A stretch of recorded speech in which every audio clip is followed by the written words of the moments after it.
하나님 말씀 보도록 하겠습니다. 하나님 말씀은 사사기 6장입니다. 사사기 6장 11절에서 14절까지 말씀입니다. 우리 한 목소리를 읽도록 하겠습니다. 시작. 여호와의 사자가 아비에셀 사람 요아스에게 속한 오브라에 이르러 상수리 나무 아래에 앉으니라. 마침 요아스의 아들 기드온이 미디안 사람에게 알리지 아니하려 하여 밀을 포도주 틀에서 타작하더니 여호와의 사자가 기드온에게 나타나 이르되 큰 용사여 여호와께서 너와 함께 계시도다 하매 기드온이 그에게 대답하되 오 나의 주여 여호와께서 우리와 함께 계시면 어찌하여 이 모든 일이 우리에게 일어났나이까.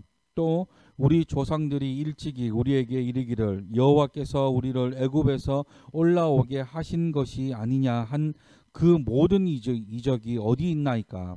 이제 여호와께서 우리를 버리사 미디안의 손에 우리를 넘겨 주셨나이다 하니 여호와께서 그를 향하여 이르시되 너는 가서 이 너의 힘으로 이스라엘을 미디안의 손에서 구원하라. 내가 너를 보낸 것이 아니냐 하시니라. 아멘. 오늘도 하나님을 예배하기 위해 이 자리에 나오신 여러분들을 주님의 이름으로 축복합니다. 우리 오늘은 조금 특별하게 인사하셨으면 좋겠습니다. 우리 옆에 계신 분들과 인사하겠습니다. 정말 수고 많으셨습니다. 정말 수고 많으셨습니다. 우리 한 번 더 인사할까요? 수고하세요. 네. 오늘은 수고하셨습니다랑 수고하세요라는 말이 함께 나오는 날이 아닐까 싶습니다. 그동안 정말 수고 많으셨고 또 수고할 일들이 더 많을 거라 생각이 듭니다. 오늘은 하나님을 만난 사람들 14번째 시간이면서 하나님을 만난 사람 8번째 인물인 큰 용사 기드온에 대해서 살펴보려고 합니다. 그리고 오늘의 말씀의 제목은 인생의 성공입니다. 인생의 성공. 어느 순간 저도 이제 30대 후반으로 접어들었습니다. 정말 그동안 많은 일들과 많은 사건들이 많았었습니다. 얼마 전에 친한 동생 목사님과 이런저런 얘기를 할 기회가 있어서 지금까지 사역했던 것들 이런저런 이야기들을 함께 나누는 시간을 가진 적이 있습니다. 옛날 이야기들도 하고 앞으로에 대한 미래에 대한 이야기도 나누었던 시간이었습니다. 앞으로 교회의 방향은 이렇고 하나님 앞에 우리의 모습은 어때야 하고 가정에 대한 이야기, 키우고 있는 아이들에 대한 이야기 이런저런 이야기를 하다가 불쑥 제 마음 가운데 드는 생각이 하나가 있었습니다. 그것이 뭐냐면 끝까지 하나님 앞에 당당한 목회자가 되었으면 좋겠다라는 마음이었습니다. 그런데 이런 생각은 저만 하고 있는 것이 아니라 그 친한 동생 목사님도 하고 있더라는 것이죠. 그래서인지 서로 더 그런 부분에서 공감을 많이 했고 더 진지하고 하나님 앞에 뜻깊은 시간들을 가졌던 것 같습니다. 제가 요즘 들어서 왜 이런 생각을 하게 되었냐면 우선 저는 25살 어린 나이에 전도사 사역을 시작했습니다. 지금처럼 인턴이라는 것도 흔하지 않을 때였고 그냥 누가 하나 알려주거나 가르쳐주는 거 없이 그냥 전도사 사역을 25살 때부터 시작을 했었습니다. 그래서인지 아무것도 모르고 시작한 사역이라 어려움도 많았고 실수도 많았습니다. 더구나 30대 초반까지만 하더라도 사역보다는 욕심이 많았던 시기였습니다. 이게 무슨 말이냐면 30대 초반까지만 하더라도 빨리 유명해지고 싶었고 사역자구나나 여러 가지 부분에 있어서 빨리 성공이라는 것을 하고 싶어 했었습니다. 그래서인지 그때까지만 하더라도 앞날에 어떤 목회자의 모습이 되어야 되겠다는 것보다 지금 당장 내 모습이 이래야 된다라는 생각이 더 강했던 시기였습니다. 그러니까 미래보다 지금 당장이 더 소중했었다라는 것이죠. 그런데 최근 몇 년 동안 교회 안에서 수많은 사건 사고들 일어나지 말아야 하는 일들이 교회 가운데 일어나게 되었고, 친하게 지내고 믿었던 사역자들이 씻을 수 없는 행동들을 하게 되고, 존경하던 목사님들이 고소 고발 사건에 휘말리게 되면서 조금씩 생각이 변하지 않았나 싶습니다. 그 생각이 뭐냐면, 목회라는 것은 지금 바로 결판을 내는 시합이나 경기가 아니더라라는 겁니다. 만약 경기에 비교할 수 있다면 유일하게 비교할 수 있는 것이 마라톤이 아닐까 싶습니다. 41.195km를 2시간 넘게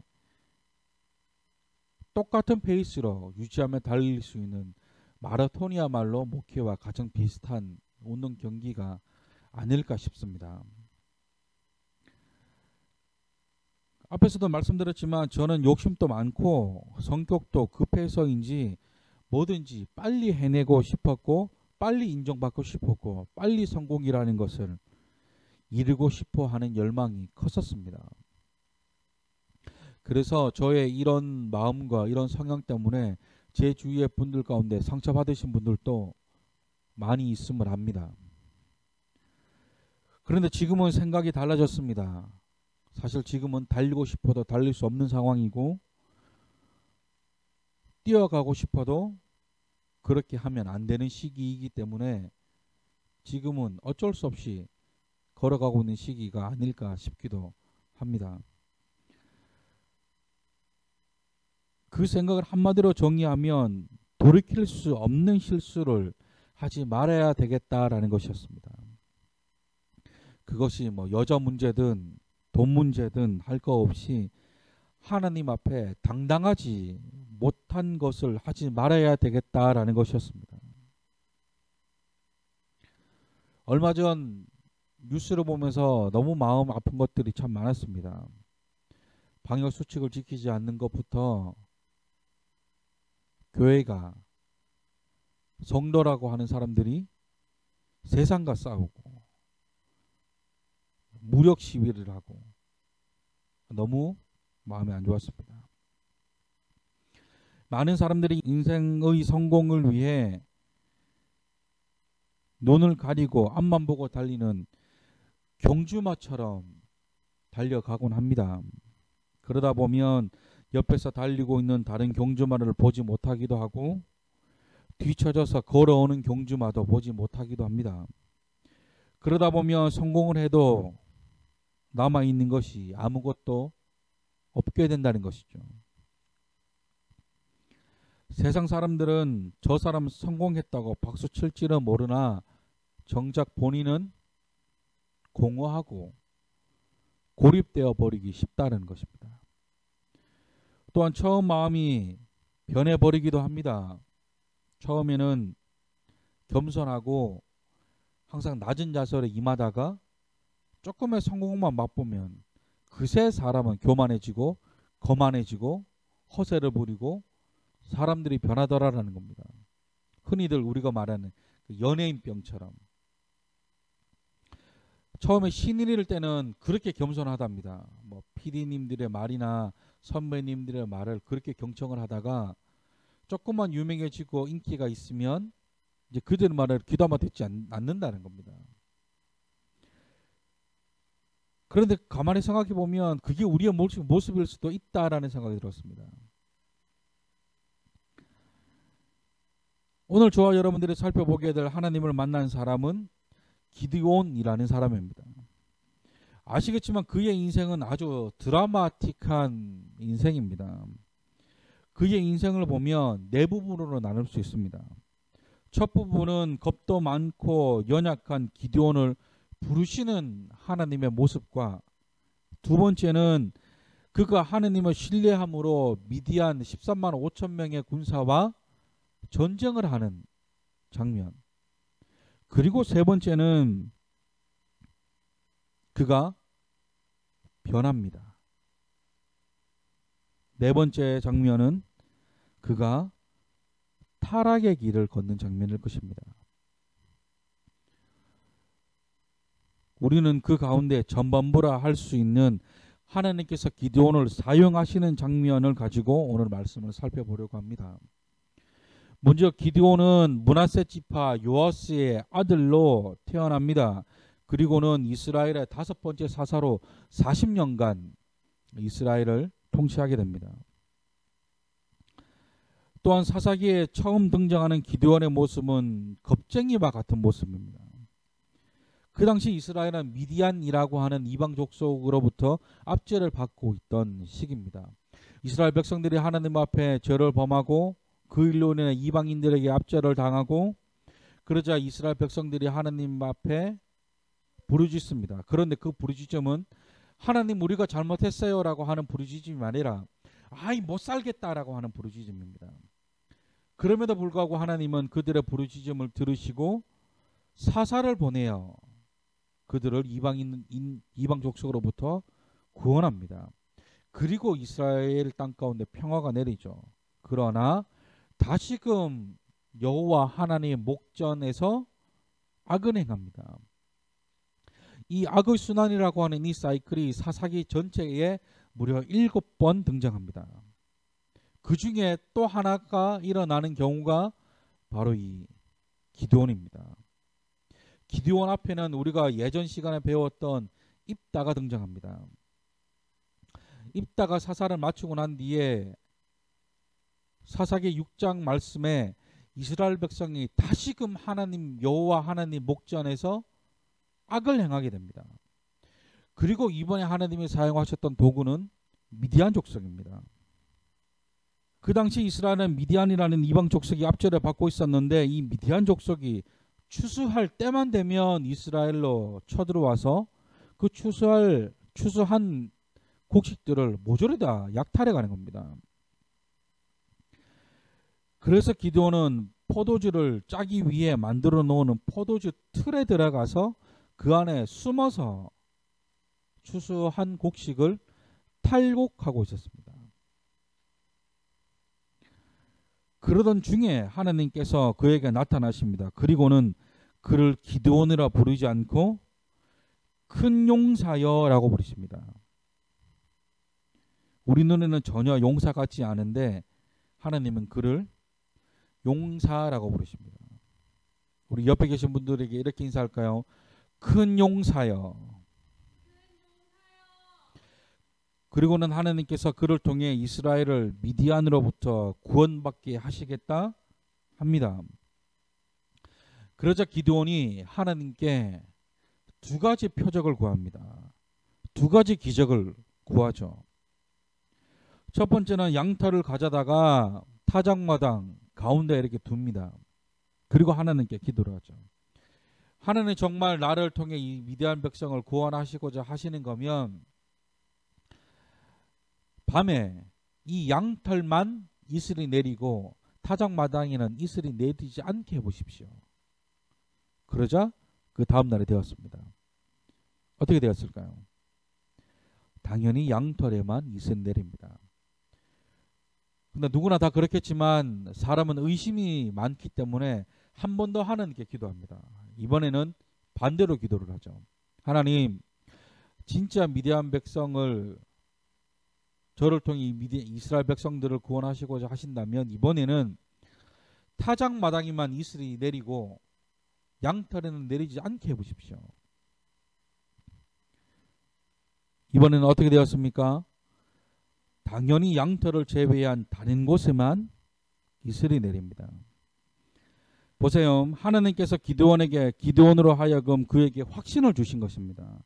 그에게 믿음을 주셨다는 것이죠. 자, 보세요.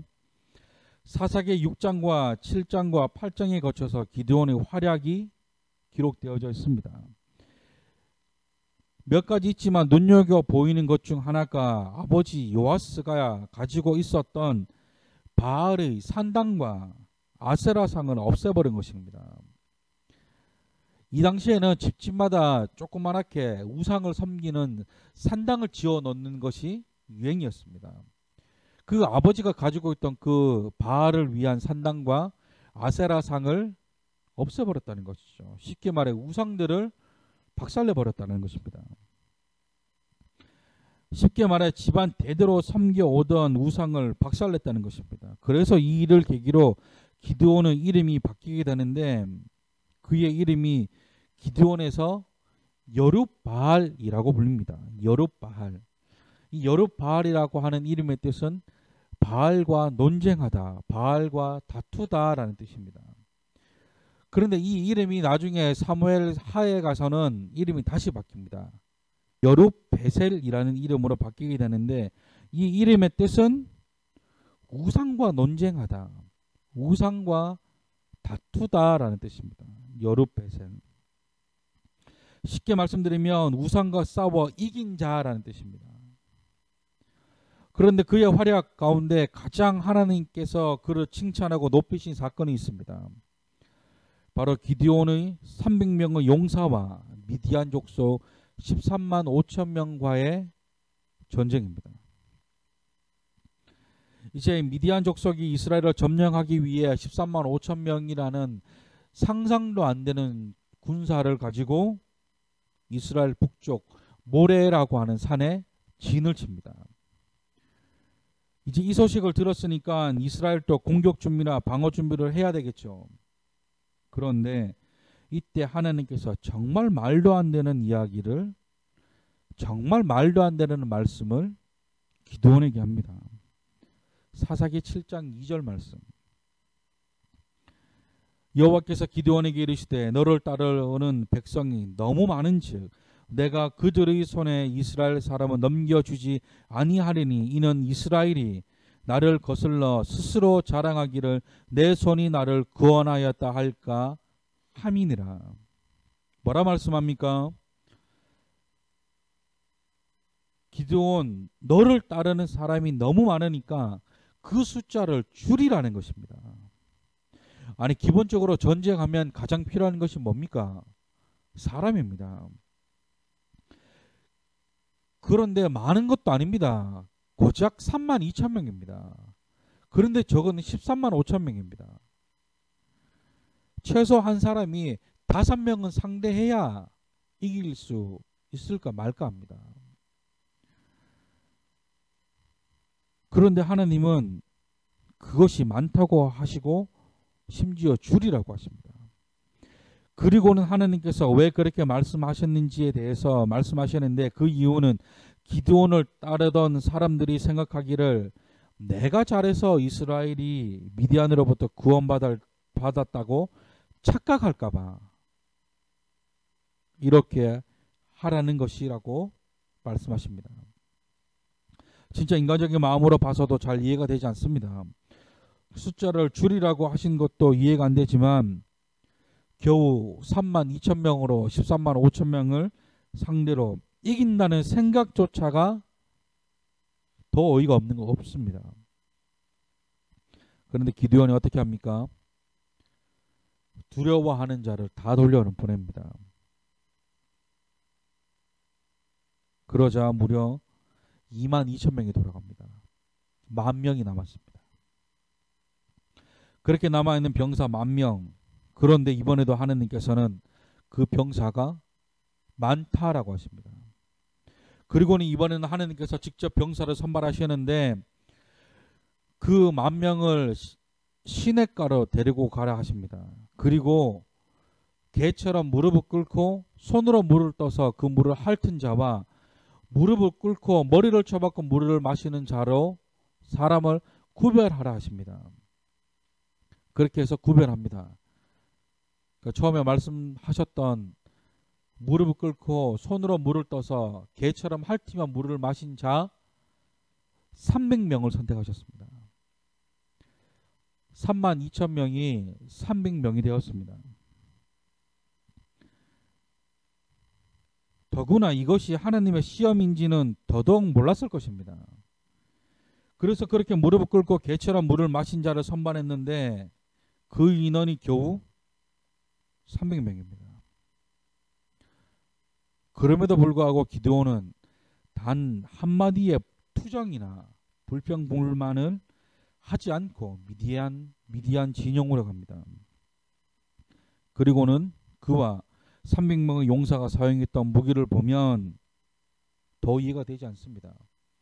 어떤 뭐 첨단 무기를 가지고 있는 것도 아니고 최신식의 무기를 가지고 있는 것도 아닙니다. 고작 그들이 손에 들고 있는 것은 단 세 가지. 나팔, 빈 항아리, 횃불. 전쟁하면 당연히 무기를 가지고 나가야 되겠죠. 칼이 있는 것도 아니고 창이 있는 것도 아닙니다. 그들의 무기라고는 나팔과 빈 항아리와 그리고 그 빈 항아리 속에 들어있는 횃불뿐입니다. 그런데 이때 놀라운 일이 일어납니다. 그들이 일제히 나팔을 불고 항아리를 깨뜨리자 마치 미디안 병사들이 귀신에라도 홀린 것처럼 서로 자기들끼리 싸우기 시작하더라라는 겁니다. 그 결과 이스라엘은 미디안을 상대로 힘 한번 쓰지 않고 대승을 거두게 됩니다. 보세요. 그렇다고 한다면 이 기드온과 300명의 용사는 어떻게 미디안을 상대로 승리할 수 있었을까? 앞에서도 말씀드렸지만 사람이 많은 것도 아니고 무기가 뛰어난 것도 아니고 전술이 뛰어난 것도 아닙니다. 뭐 그렇게 군사적인 훈련을 철저히 받은 것도 아니고 흔히 말하는 특전사도 아닙니다. 그들이 미디안을 상대로 이길 수 있었던 가장 큰 무기이면서 그들이 미디안을 이길 수 있었던 유일한 이유는 단 하나, 하느님을 향한 신뢰와 믿음이었습니다. 그들이 가지고 있었던 가장 강력한 무기는 하나님에 대한 신뢰와 믿음이었습니다. 수백 명의 군사도 아니었고 어떤 강력한 최신형 무기도 아니었습니다. 오직 믿음이었습니다. 그런데 보세요. 제가 존경하는 어떤 목사님이 이 기드온에 대해서 말씀을 전하실 때 그런 질문을 던지신 적이 있습니다. 이 성경 가운데는 기드온을 포함한 300명의 용사가 전쟁에서 나갔다고 되어져 있지만 그 목사님이 질문하시기로 만약에 하나님이 그 300명의 숫자도 많다고 하시고 기드온 너 혼자 나가라고 했다면 과연 기드온은 나갔을까? 만약에 그 300명이라는 숫자도 많다고 하시고 주와 여러분들 단 한 사람만 보고 그 전쟁에 나가라고 했다면 주와 여러분들은 그 말씀에 아멘으로 화답할 수 있었을까? 라는 질문을 던지신 적이 있습니다. 질문합니다. 만약에 하나님께서 여러분 단 한 사람에게만 미디안과 싸우라고 하신다면 여러분들은 아멘으로 화답할 수 있으시겠습니까? 저와 여러분들에게는 기드온과 300명의 용사와 같은 하나님에 대한 신뢰와 믿음이 있습니까? 쉽게 대답하기 어려운 질문입니다. 심지어 이 말씀을 전하는 저조차도 대답하기 쉬운 질문은 아닙니다. 사랑하는 성도 여러분, 하나님이 저와 여러분들에게 요구하시는 것은 믿음이라는 것입니다. 아무리 상황이 어렵고 이해가 되지 않는다 할지라도 하나님을 향한 믿음의 고백을 올려드릴 수 있냐는 것입니다. 바로 이것이 저와 여러분들의 인생을 성공을 가름할 수 있는 척도라는 것이죠. 많은 세상 사람들은 성공이라고 하면 좋은 집에, 좋은 차에, 좋은 명예와 많은 부와 권세라고 말합니다. 많은 업적이라 얘기하고 높은 스펙이라 얘기하고 또 커리어라 얘기합니다. 그런데 하나님은 다릅니다. 하나님이 말씀하시는 성공은 얼마나 네가 나를 신뢰하고 나를 믿고 나를 사랑하느냐가 그 사람의 인생의 성공을 좌우한다 말씀하시는 것입니다. 우리가 예수님을 처음 알게 되고 하나님을 처음 경험하게 될 때는 누구나 하나님 한 분만으로 만족한다 라고 고백합니다. 하나님이 우리 삶의 가장 우선순위라 말합니다. 그런데 시간 앞에 장사 없다고 시간이 갈수록 우리의 첫 고백과 믿음이 작아지는 것을 고백하지 않을 수 없습니다. 어제와 다르게 갈수록 작아지는 우리의 믿음이 그냥 한탄스럽기만 한 것이죠. 인생이 내 뜻과 계획대로 되지 않는 것에 실망하고 좌절합니다. 그러나 분명한 것은 우리 인생의 주관자는 하나님이십니다. 할렐루야. 하나님께 우리의 인생을 맡겨드리는 것이 진정한 우리 인생의 성공입니다. 하나님께서 인도하시는 인생이야말로 참된 인생이라는 것이죠. 지금 당장은 눈에 보이는 것이 아무것도 없고 막막하기만 하는 삶을 살아가고 있다 할지라도 가장 좋은 하나님의 때에 하나님은 우리의 믿음을 통해 역사하실 줄 믿습니다. 막연히 뜬구름 잡는 얘기 같기도 하지만 우리가 지금까지 하나님을 만난 사람들을 살펴보면 그들의 공통점 가운데 하나가 바로 이것입니다. 하나님을 만나자 그들의 인생이 놀랍게 변화되더라라는 것이죠. 그리고 반대로 하나님을 멀리하자 그들의 인생은 걷잡을 수 없이 타락해 가기 시작하더라라는 겁니다. 다시 말해 하나님과 가까이 있고 하나님과 만났을 그때는 그들의 인생 가운데 밝은 미래가 펼쳐졌습니다. 그러나 그들이 하나님을 멀리하고 하나님을 떠나자 그들의 인생은 갈수록 밑으로 갑니다. 그렇기 때문에 저와 여러분들이 항상 하나님을 향한 믿음과 신뢰를 놓쳐서는 안 됩니다. 어제보다 오늘 우리의 믿음이 작아지는 것이 아니라 어제보다 오늘 아주 조금이라도 하나님을 향한 마음과 믿음과 신뢰가 더욱더 자라나시는 저와 여러분들이 되시기를 주님의 이름으로 축원합니다. 말씀을 정리합니다. 세상 많은 사람들이 성공이라는 정의를 무엇을 얼마나 가졌는지 어떤 업적을 쌓았는지를 보고 판단합니다. 그러나 하나님이 말씀하시는 성공은 다릅니다. 하나님이 말씀하시는 성공이란 얼마나 하나님을 신뢰하고 믿는지, 얼마나 하나님의 말씀에 순종하고 실천하는지가 하나님이 말씀하시는 성공이라 말씀합니다. 때로는 세상의 성공을 위해 하나님이 말씀하시는 성공을 잊고 살아갈 때가 많습니다.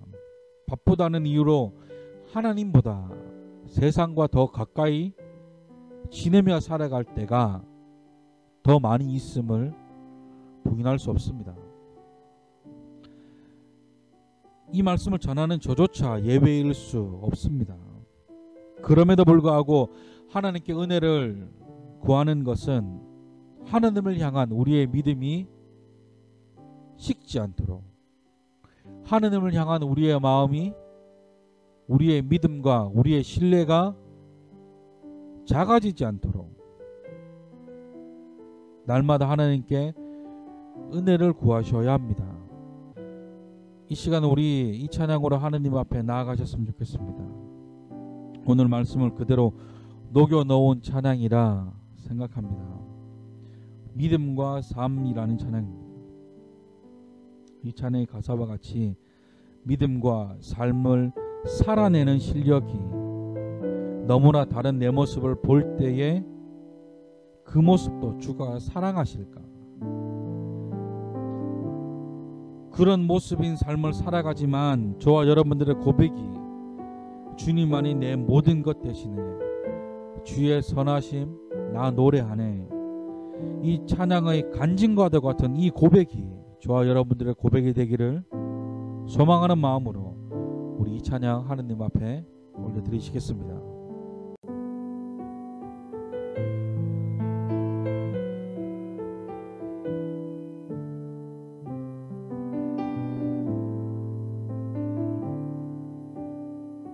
우리 마음을 다해 고백합니다.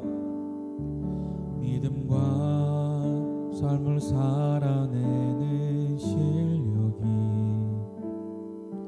너무나 다른 내 모습을 볼 때에 이 모습도 주가 사랑하실까?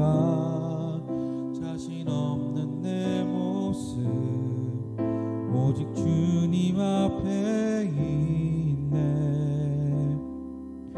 나 같은 자도 사랑하여 주시고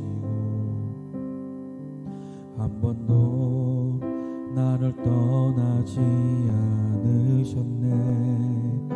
아픔 속에 주를 작게 여긴 날 꾸짖지 않으시고 내 손 잡아주시네. 오직 주님 안에 두려움 없네. 고난을 통해 날 만드심을 믿네. 주님만이 내 모든 것 되시네. 주의 강한 손 날 붙드시네. 오직 주님 안에 소망이 있네. 내 삶을 통해 영광 받으신 주님, 주님만이 내 모든 것.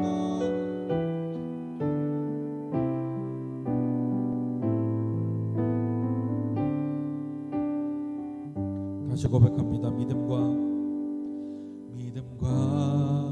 삶을 살아내는 실력이 너무나 다른 내 모습을 볼 때에 이 모습도 주가 사랑하실까.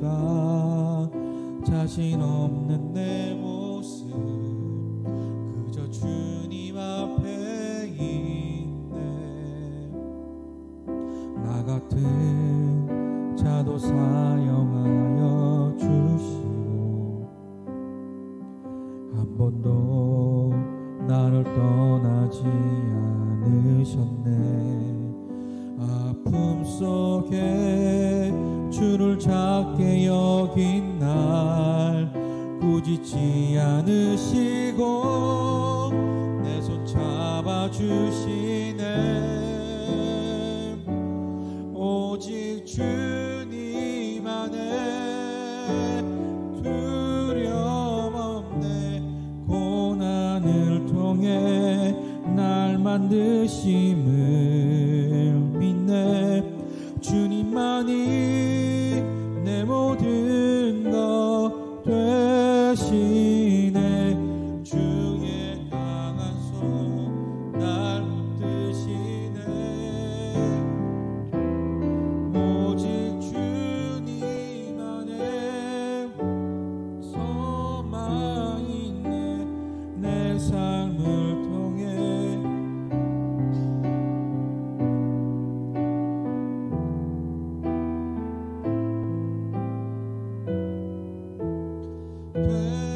되시네. 주의 선하신 나 노래하네. 우리 시간 하나님 앞에 마음을 다해 기도하며 나아가실 때 많은 사람들이 인생의 성공을 얼마나 많이 가졌는지를 보고 판단하지만 아버지, 우리는 하나님을 향한 그 신뢰와 그 믿음으로 우리의 인생을 판단하기를 원합니다. 아버지, 우리가 날마다 더 주님을 사랑하고 어제보다 오늘 더 하나님을 더 신뢰하는 내가 되게 해달라고 우리 시간 주님만을 생각하시면서 주님 내게 그런 은혜를 부어달라고 우리 시간 기도하며 나아가시겠습니다. 기도하겠습니다. 사랑과 은혜가 봉사하신 하나님, 아버지, 우리가 온전히 하나님의 은혜만을 바라보고 아버지 내게 풍성한 은혜를 부어주시옵소서. 아버지, 세상 사람들이 말하는 그런 성공을 위해 사는 사람이 아니라 온전히 아버지 하나님께서 말씀하셨던 주님을 향한 그 신뢰하는 마음으로 사랑하는 마음으로 아버지 우리의 삶을 살아가기를 소망합니다. 아버지, 내게 풍성한 은혜로 역사하여 주시옵소서. 아버지, 온전히 우리가 하나님만을 만나기를 소망합니다. 주여 내게 말씀하여 주시옵소서. 주님 내게 은혜를 부어 주시옵소서.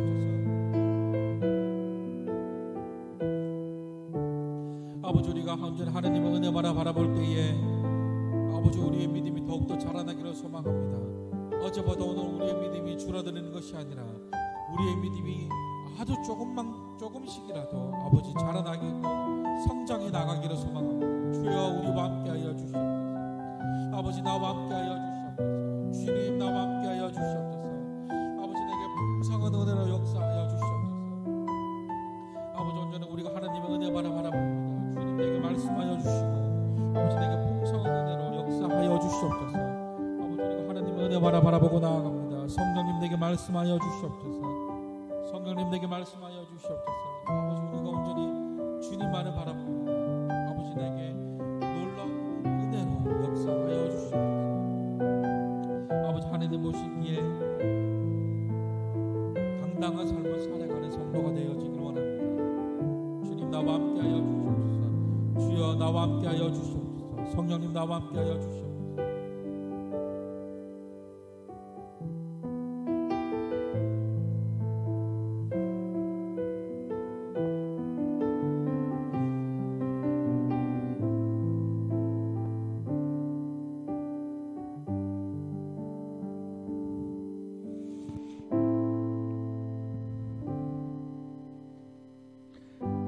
사랑과 은혜가 풍성하신 하나님, 우리가 온전히 하나님의 은혜만 바라봅니다. 어제보다 더욱더 성장해져 있는 우리의 믿음을 바라봅니다. 많은 세상 사람들이 얼마나 가졌는지, 얼마나 이루었는지를 보고 그 사람의 성공을 판단한다 할지라도 아버지 우리는 온전히 하나님을 향한 믿음과 신뢰와 사랑으로 우리의 인생이 판단되어지기를 원합니다.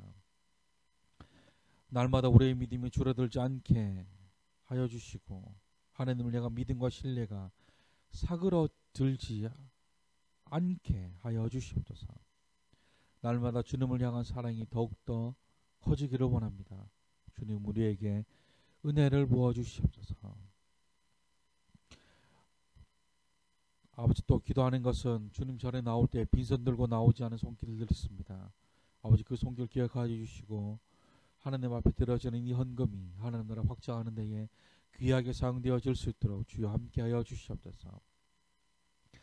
이제는 우리 주 예수 그리스도의 무한하신 은혜와 하나님의 한량없는 사랑과 성령님의 감화 감동 내적 역사 교통 충만케 하시는 그 은혜가 하나님을 향한 믿음이 날마다 더욱더 성장해지기를 소망하는 모든 자들 머리 위에 하나님 보시기에 또한 세상 사람들 보기에도 한 점 부끄러움 없는 삶을 살아가기로 다짐하는 모든 자들 머리 위에 이제로부터 영원토록 함께 하시기를 간절히 축원하옵나이다. 아멘.